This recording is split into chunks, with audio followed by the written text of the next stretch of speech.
If you could revisit any character you've played and perform it again with the knowledge that you have now, what would it Yep. be? Oh, Oh. Hmm.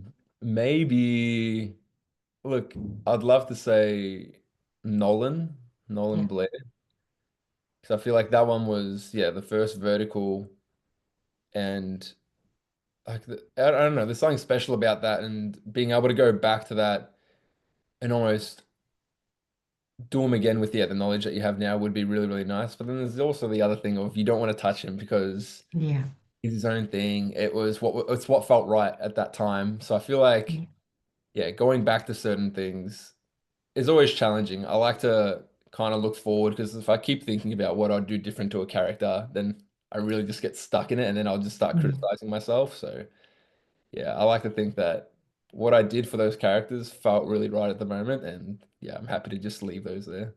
yeah. No, that's good. Okay. The vertical format is evolving rapidly. What changes do you want to see over the next few years? Ooh. To be fair, they actually have been changing a lot more since I started. Like I know when I first got into it, they're quite regimented and they go like bang, bang, bang, bang, bang, and Yeah, there's really no room for wiggle. But I feel like having been on the sets and especially with Turtle Media, having worked with them for so long, they were really nice in letting me come on board with creative choices. And I think that just comes down to, like I said earlier, like the understandings of what you're trying to say and what they're trying to say. And they really come to respect your opinion. And that's something that I really, really like, being able to kind of help out with creative choices and creative blocks that might arise from things that have happened on set or a last minute change that we need in the script.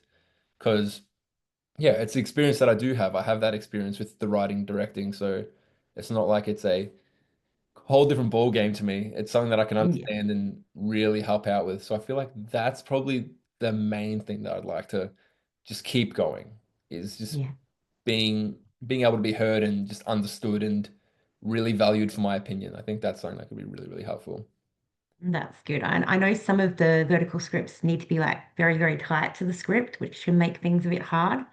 So it's good when you have that little bit of creative freedom. Yeah, I think so too. I think it's healthy. It works well with both. It's different if they're trying to ask for something completely different. I know I've had people I've worked with who, yeah, might want to make a quite a drastic change, and I might have to reel it back a bit. But Yeah, I think it's always important to let the actor sort of explore a bit more yeah, because in the end of the day, that's what their profession is. They're the actor. They kind of know how to do the performance, and you have to yeah, almost see what they can pull because sometimes it's like this random thing that they do, and it's like, okay, I actually quite like that. So I think that's a yeah, thing to keep on. yeah. And like the more creative ideas that they can have, the more comfortable they're going to be in that role, I think. Yeah, agree. Um, but I do know that like even if you want to make a change, you have to keep it to what it's like originality as well. Like you have to keep Yeah, it to the can't stray too script. But far. Yeah, definitely, definitely, yes. yeah.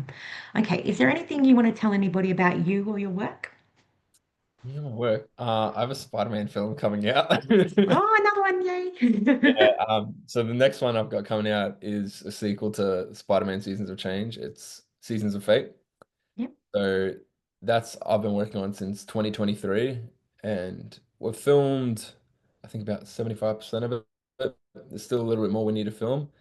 Editing is so Hmm, long I because this one know.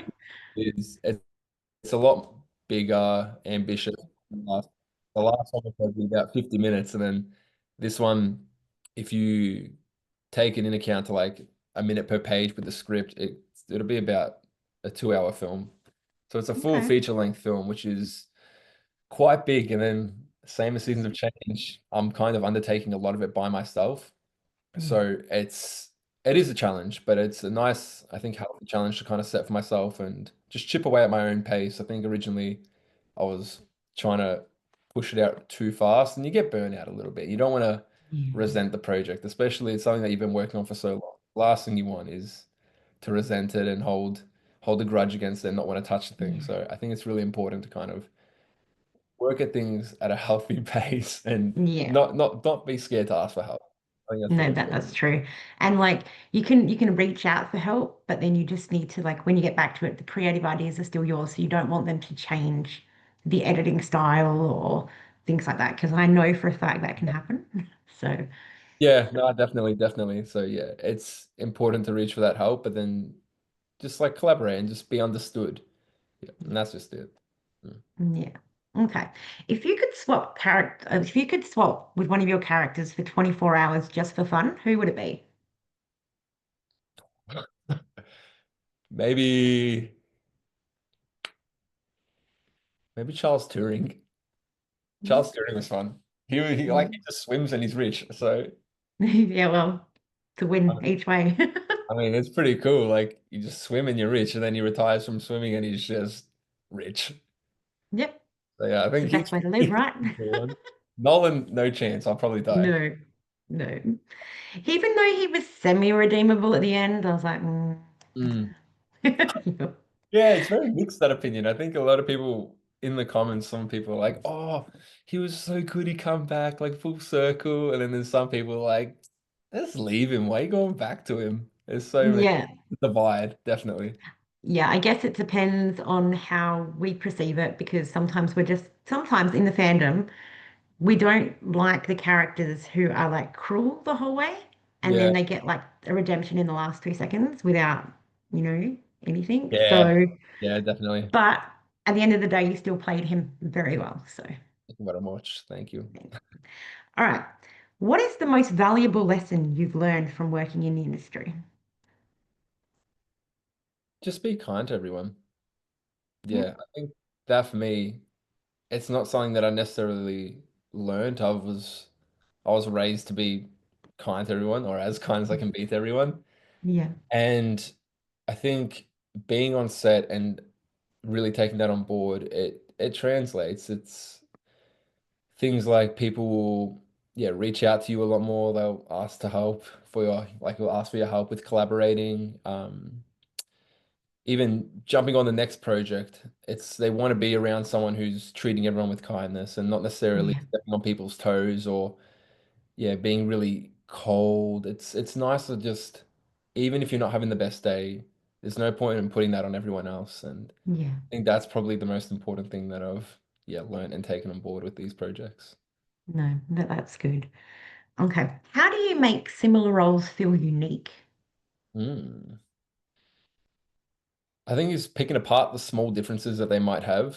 I think yeah, with these verticals, they are all a little bit quite similar, just because they have the same tropes of it might be the brooding stoic male lead who eventually opens up and shows that he's a lot more warm. But then it's just finding the ways that they navigate to that point. Whereas for Nolan, his whole thing was he didn't seem to have that connection. He lost his mother when he was young, and then he was raised by his dad, and then he went into this almost military type um, training just from a young age, just growing up to be this regimented. He's always checking his watch. It's like just everything needs to be kind